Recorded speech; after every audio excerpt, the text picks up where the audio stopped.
ரமலான்னா என்ன அப்படின்னு கேட்குறாங்க. ரமலான்னா என்ன? எதுக்குங்க போய் நீங்கள் ரமலானில் போய் நோன்பு வைக்கிறீங்க? ஏங்க தண்ணி கூட குடிக்க மாட்டேங்கலாமே, எச்ச கூட முழுங்க மாட்டேங்கிறீங்களாமே அப்படிலாம் நம்ம கூட உள்ளவங்க கேட்குறாங்க. நம்ம ஒன்று புரிஞ்சுக்கணும். ரமலான்னா என்னன்னா ஒரு மாசத்தினுடைய பேருங்க. அந்த மாசத்துல என்ன முக்கியம்னா அந்த மாதத்தில் தான் குரான் இறங்கியது. அவ்வளவுதான், சிம்பிள். ஷஹரு ரமலான் அல்லது உன்சில ஃபீல் குரான் என்பதாக குரான் சுட்டிக்காட்டு. குரானே விளக்கம் சொல்லுது.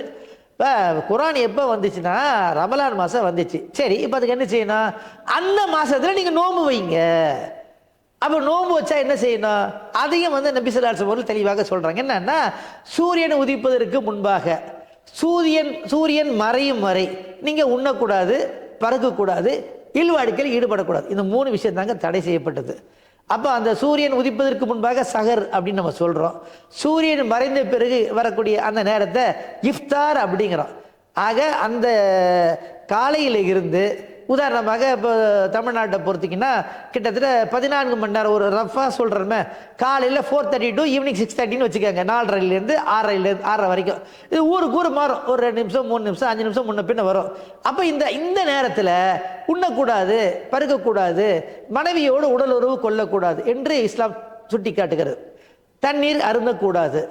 எச்சிலை முழுங்கலாமா அப்படின்னு ஒருத்தர் கேட்குறாரு. நீங்கள் நல்லா புரிஞ்சுக்கணும். அடுத்தவங்க சொத்தை தான் விழுங்கக்கூடாது. எச்சில விழுங்கிறதுனால பிரச்சனை இல்லை. அது நீங்கள் புரிந்து கொள்ள வேண்டும்.